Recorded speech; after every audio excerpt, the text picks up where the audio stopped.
Brent Behrens. Tonight on the show, Iman El-Khatib will be talking to us about the 2009 ISU fashion show and why New York fashion is no further than Des Moines. Justice for all. It's a concept that the American Justice Department was founded upon. But for former Alaskan Senator Ted Stevens, that's not the case. Wednesday, Stevens was cleared of all charges against him in December 2008. At the center was Stevens' failure to report hundreds of thousands of dollars in freebies. But was Stevens sunk before he actually got a chance to defend himself? That investigators had asked that Stevens did not supply accurate information about. This is a very big... Until today, Senator Ted Stevens of Alaska was best known for the Bridge to Nowhere, a multi-million-dollar pork barrel project so pointless it was later abandoned by local officials.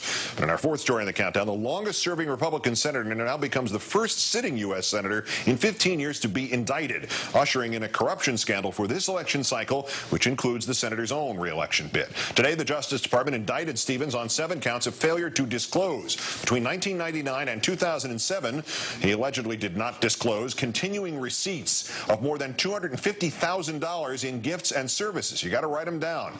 On Senator Stevens' financial disclosure forms, which he filed under penalties of perjury, either as gifts or as liabilities.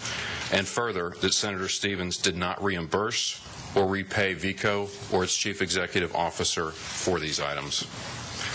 I would ask you to keep in mind a few final points before I close. First, let me remind you again that what I have described today are allegations which have been made in an indictment returned by a federal grand jury.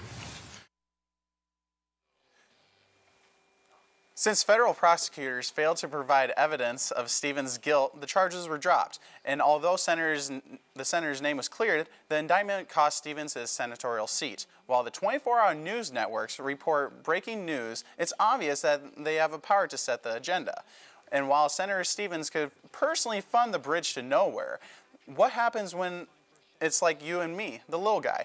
Maybe justice really isn't blind in the age of LASIK surgery and medical miracles. In an unforeseen move, the Obama administration announced Monday that GM must follow its restructuring plan or they would be allowed to go bankrupt. Part of the plan was required CEO Rick Wagner to step down. Chrysler was told that to keep its chairman, but the government will withhold additional funding unless it reaches agreement to partner with the Italian automaker Fiat.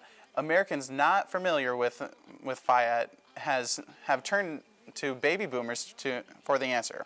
According to the AARP, it was a cheap Italian car made in the 70s, commonly referred to as the other moniker, Fix It Again Tony. This raises the question, why are we bailing out 2 auto companies that are even crappier than Fiat? Shouldn't federal funding go to Ford, the American automaker that doesn't suck, to ask for taxpayer money? According to a recent report from the CIA, torture does not work. The officials cited the case of Abu Zubaida, an al-Qaeda leader who was subjected to the waterboarding and ordered harsh interrogation methods. The methods broke Zubaida, who told CIA officers numerous soon-to-come terrorism plots of al-Qaeda.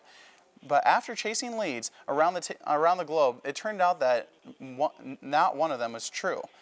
The only accurate information came from Zubaida before he was waterboarded. So what does this teach us? Like mind-altering drugs that have been inspired musicians such as Frank Zappa to come up with song titles such as "The Voice of Cheese," mind-altering interrogation methods can produce some pretty crazy but unique words too. Secretary of State Hillary Clinton told the Afghan government to make good with the Taliban. According to Clinton, the U.S. should support efforts of their government to separate al-Qaeda extremists from moderate extremists. No, this wasn't an April Fool's joke. This happened to be the day before, along with the president's plan for 4,000 troops to be sent to the country to help the police force maintain order. You have to wonder, how is this going to turn out? It's sort of like asking Palestine and Israel to keep a peacekeeping mission in Congo. Now, that would be something I'd like to see. Well, North Korea will be launching their first rocket into space this week. U.S. satellites have confirmed that the launch will be happening sometime this weekend, but Pentagon officials are less concerned with the payload and more concerned with the launch. According to U.S. officials, the launch will provide data Pyongyang needs to ballistic missile program. The special weekly news investigative report reveals that the payload is the feces from the country. Due to this country's small size, the trade sanctions of North Korea have been up to their ears in crap for some time. The missile launch will help clear the area and the air.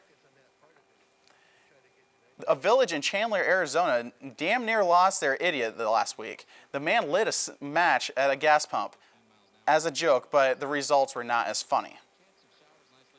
You can see the man, a passenger, on the surveillance tape. He's walking behind the SUV. The driver's the one pumping gas. According to the manager, the driver says that's when his passenger, as a joke, lit a match. He said that his friend was just messing around and evidently struck a match, and that's when everything blew up. Here it is from another angle. You can literally see the passenger on fire. Although the flaming man ran off the local news station, KPHO managed to get multiple angles to show their viewers, which goes to show where their priorities lie. On Sunday, mid-Atlantic states such as Virginia, Maryland, reporting great balls of fire falling from the sky, followed by loud explosions. Jeff Chester at the U.S. Naval Observatory in Washington reported that the objects are pieces of a second-stage booster from a Russian rocket. The rocket was part of a mission to deliver a Russian commander to the space station. President Obama, who has been criticized for his soft foreign policy, ordered NASA personnel at the space station to not share their dehydrated apple pies and tang with the Russian until the tensions die down. If an official apology does not come from Russia soon, it's only a matter of time before the Russian commander will be barred from its space station's regular American Idol viewing parties. Apparently, the next generation Star Wars has come. If you use Twitter, you might want to listen to this one. Protests erupted last week with the world leaders gathered in London for this year's G20 summit. The protesters are part of the Financial Fool's Day, as London is in the midst of their largest recession since the 30s. While most of the world is using Twitter to get live reports from ground zero, protesters are using Twitter to coordinate their efforts. For those of you at home, this means that thanks to technology, we'll be right there when someone gets their face kicked in. On Friday, Brazilian President Luiz Inacio blamed the economic crisis on the white man during a press conference. Inacio says the crisis was not created by blacks, Indians, or people, but irresponsible acts of blue-eyed white people. Inacio has also made it clear that Brazil needs to become a major player in the world's economy. They are also lobbying for a permanent seat on the UN Security Council. But it's really hard to take Brazil serious when they didn't seem to mind accepting their blonde, blue-eyed people with open arms after World War II. With that, we're going to take a break. Don't touch that dial, Cyclones. The weekly news will be right back.